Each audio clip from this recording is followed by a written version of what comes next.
로보암의 나라가 견고하고 세력이 강해지매 그가 여호와의 율법을 버리니 온 이스라엘이 본받은지라.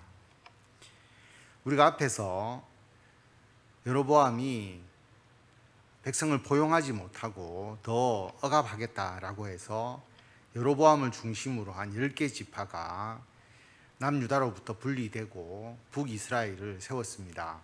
그런데 여로보암이 우상 숭배를 극심하게 행하다 보니 제사장과 레위인 그리고 신앙이 좋은 분들은 남유다로 내려오게 되고 남유다를 부강하게 했다라는 것을 우리가 앞에서 보았습니다.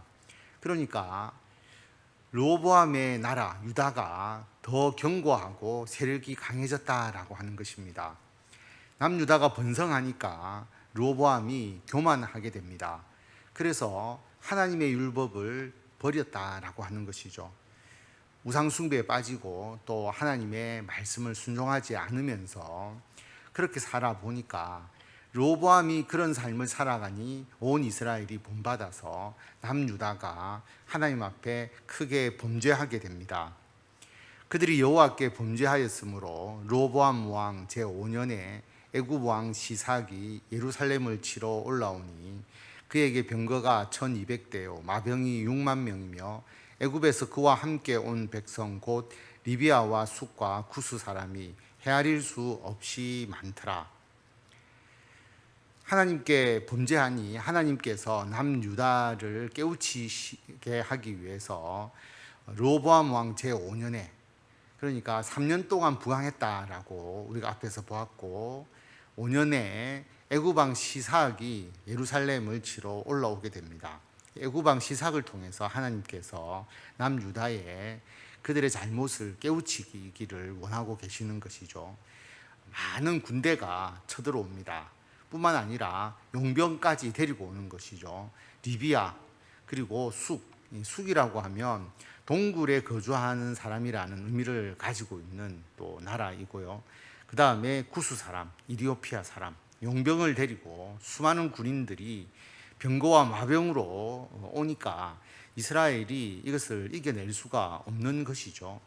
시삭이 유다의 견고한 성읍들을 빼앗고 예루살렘에 이르니 그때 유다 방백들이 시삭의 일로 예루살렘에 모였는지라.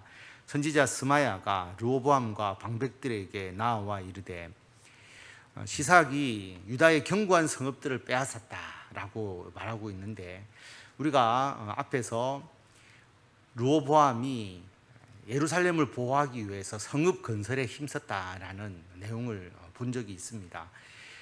르호보암이 자신의 권력 강화를 위해서 성읍을 건설하는 데 많은 힘을 기울였지만 애굽 왕 시삭이 쳐들어올 때 그 성읍이 아무런 의미가 없었다라고 하는 거죠.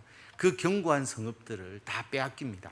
그리고 결국은 예루살렘까지 밀려 들어오게 되는 것이죠. 그래서 예루살렘에 시삭이 쳐들어오니까 유다 방백들이 모여서 이 문제를 의논하게 됩니다. 그때에 선지자 스마야가 르호보암 왕과 모인 방백들에게 이야기를 하죠. 여호와께서 이같이 말씀하시기를 너희가 나를 버렸으므로 나도 너희를 버려 시삭의 손에 넘겼노라 하셨다 한지라. 너희가 나를 버리지 않았느냐? 나도 너희를 버리겠다. 실제로 버리시는 게 아니죠. 그들에게 하나님의 버림을 받았을 때 어떻게 되는지를 보여주셔서 하나님을 떠나지 않도록 만드시는 겁니다. 그래서 실제로 버린 게 아니라 버렸을 때 일어나는 일들을 그들에게 알게 하시는 것이죠. 시삭의 손에서 고통을 받게 해주겠다라고 말씀을 하시는 겁니다. 이에 이스라엘 방백들과 왕이 스스로 겸비하여 이르되 여호와는 의로우시다 하매. 그래도 르호보암이 잘하는 게 뭐냐 하면 스스로 겸비했다는 것은 회개했다는 의미죠. 하나님은 의로우시다. 자기들이 시삭으로부터 고통받는 것이 당연하다. 왜냐하면 우상 숭배를 했고 하나님 율법을 소홀하게 여겼고 자신들의 잘못이 있다라는 것을 인정했다라고 하는 것입니다. 그러니까 하나님께서 남유다를 일부러 벌하시려고 하는 것이 아니잖아요. 그들을 깨우치려고 하시는 것이니까 여호와께서 그들이 스스로 겸비함을 보신지라. 여호와의 말씀이 스마야에게 임하여 이르시되 그들이 스스로 겸비하였으니 내가 멸하지 아니하고 저희를 조금 구원하여 나의 노를 시삭의 손을 통하여 예루살렘에 쏟지 아니하리라. 내가 그들을 멸하지 않겠다. 그래서 그들을 용서를 해줄 것인데, 그러나 그들의 죄를 깨닫게 하기 위해서 아무 일이 없었던 듯이 해버리면 또 그들이 범죄할 것이니까 그들을 조금 구원하여서 그들을 깨우치기는 하되 내가 시삭을 통해서 예루살렘을 멸망시키거나 그렇게 하지는 않겠다라고 하나님께서 하나님의 그 처벌의 수위를 하나님이 남유다를 깨닫게 하기 위한 도구로서 어떻게 하겠다는 것을 구체적으로 가르쳐 주시는 것입니다. 그러나 그들이 시삭이 종이 되어 나를 섬기는 것과 세상 나라들을 섬기는 것이 어떠한지 알게 되리라 하셨더라. 하나님께서 가르쳐 주고 싶은 것이 바로 이것이죠. 나를 섬기는 것하고 세상 나라를 섬기는 것하고 이걸 너희들이 한번 체험해봐라 라고 하는 겁니다. 왜냐하면 하나님을 섬길 때 뭔가 율법에 의해서 구속받는 것 같고 자유가 없는 것 같고 그런 느낌이 드니까 하나님 말씀 따르지 않고 오히려 세상 나라를 섬기는 것이 더 낫지 않겠느냐, 우리가 자유롭게 뭔가 할 수 있지 않겠느냐, 강대국을 의지하거나 강대국의 편에서. 그런데 그게 아니다라고 하는 거죠. 하나님을 섬기는 것이 훨씬 복되고 자신들이 자유롭게 자기의 권력과 자신의 욕망에 따라 살아가는 것, 세상 나라 가운데 속해 있는 것이 얼마나 고통스러운지를 철저하게 비교할 수 있도록 너희들이 어떠한지를 알게 되리라 라고 분명히 말씀을 하시는 것이죠. 애굽 왕 시삭이 올라와서 예루살렘을 치고 여호와의 전 보물과 왕궁의 보물을 모두 빼앗고 솔로몬이 만든 금방패도 빼앗은지라. 하나님께서 애굽 왕 시삭이 예루살렘을 치게 하시고 예루살렘 안에 있는 성전의 보물, 왕궁의 보물, 솔로몬의 금방패 모두 다 빼앗기도록 하십니다. 솔로몬이 아버지 다윗 때부터 모아서 참 크게 번영했을 때 다 마련해 둔 것이지 않습니까? 성전을 건축하고 남은 보물이고 그 왕궁, 그 솔로몬 때의 금과 은, 그 많았던 그 모든 것 다 빼앗기고 솔로몬의 부의 상징 금방패, 큰 방패가 200개, 작은 방패가 300개나 되는 그 모든 방패도 다 빼앗깁니다. 결국 남유다의 재정이 피폐해질 수밖에 없는 것이죠. 그래서 경제적인 힘이 더 약화될 수밖에 없는 그런 상황이었음을 여기서 알 수가 있습니다. 로보암 왕이 그 대신에 노수로 방패를 만들어 국문을 지키는 경호 책임자들의 손에 맡김에 왕이 여호와의 전에 들어갈 때마다 경호하는 자가 그 방패를 들고 갔다가 경호실로 도로 가져갔더라. 솔로몬 때의 금방패에 비할 수 없는 높방패를 만들어서 그렇게 사용했다라고 말하고 있는 것은 이제 왕의 그 권력이 쇠퇴할 수밖에 없다. 시대가 저물어 가고 있다라는 느낌을 주잖아요. 위신이 하락하고 쇠퇴하고 있다는 그 상징이 로보암은 높방패였다라고 하는 것입니다. 그러나 로보암이 스스로 겸비하였고 유다의 선한 일도 있으므로 여호와께서 노를 돌이키사 다 멸하지 아니하셨더라.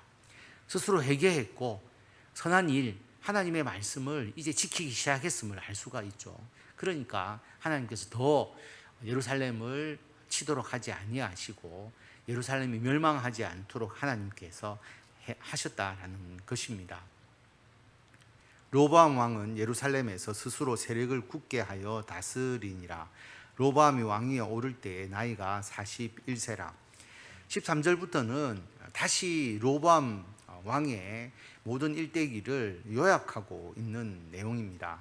그래서 남유다와 북이스라엘로 분리되고 그리고 예루살렘에서 로보암은 남유다를 통치하게 되고 41세의 왕위에 올랐고 예루살렘 곧 여호와께서 이스라엘의 모든 지파 중에서 택하여 그의 이름을 두신 성에서 17년 동안 다스리니라. 로보암의 어머니의 이름은 나아마요 암몬 여인이더라.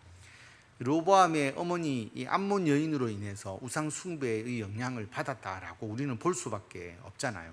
그래서 솔로몬이 정략 결혼을 통해서 이방 여인과 많이 결혼한 것이 결국 그의 자녀들까지 영향을 미쳤다라고 볼 수가 있습니다.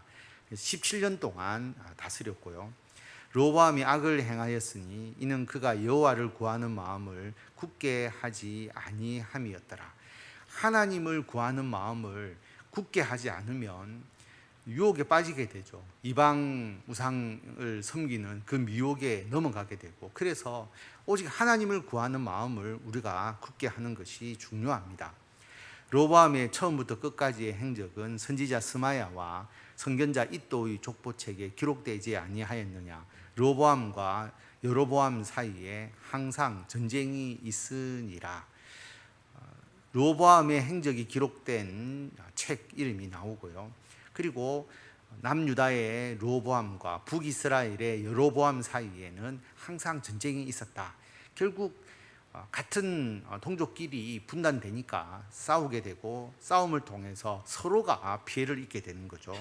그런 상황이었음을 알 수가 있습니다.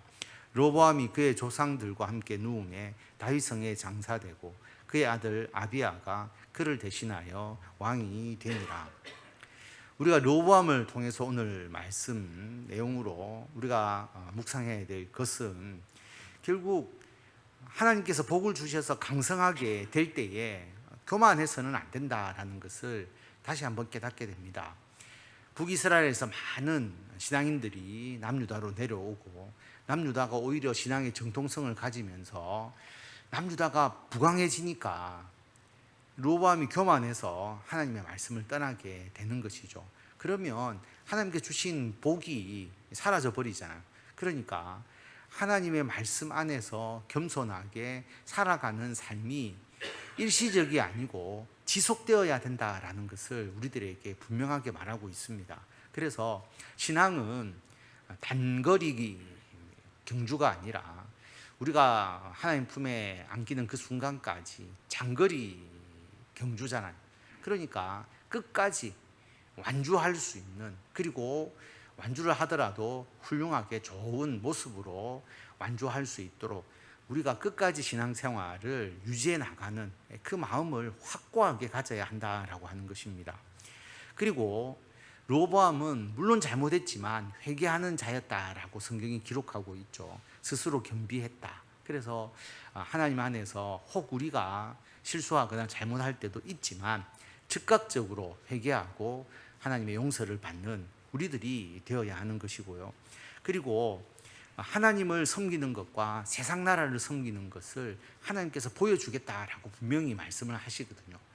하나님 안에 있을 때 뭔가 구속되는 것 같고 자유가 없는 것 같고 불편하다고 생각하는 그런 생각을 가질 수 있는데, 그렇지 않다라고 하는 거죠. 그럼 하나님은 자, 내가 너희들을 돌보지 않고 너희들이 세상 나라를 섬기는 그 상태를 경험해 보겠느냐라고 하나님께서 그 보호의 장벽을 풀어버리시면 우리들은 더 큰 어려움을 겪게 되는 것이죠.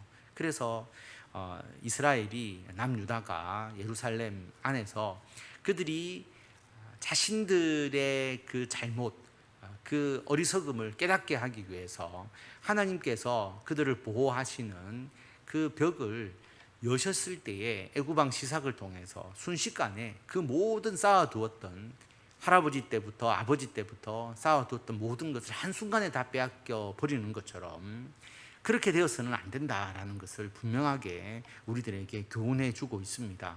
그래서 쌓아가는 것은 오래 걸리지만 허무는 것은 순식간이잖아요. 그래서 우리들은 하나님 섬기는 것이 우리들에게 정말 더 복된 것이다, 이것을 다시 한번 기억하고 끝까지 하나님 안에서, 하나님의 말씀 안에서 우리가 신앙의 마지막 순간까지 우리들의 신앙을 꾸준하게 이어가고 중간에 끊임없이 회개하면서 주님께 더 가까이 나아가고, 이러한 신앙의 가장 기본적 요소들을 잘 챙겨 나가시는, 그리고 이로 말미암아 하나님께서 기뻐하시는 믿음의 훌륭한 일꾼으로서 끝까지 사명 감당하시는 저와 성도 여러분들이 다 되시기를 바랍니다.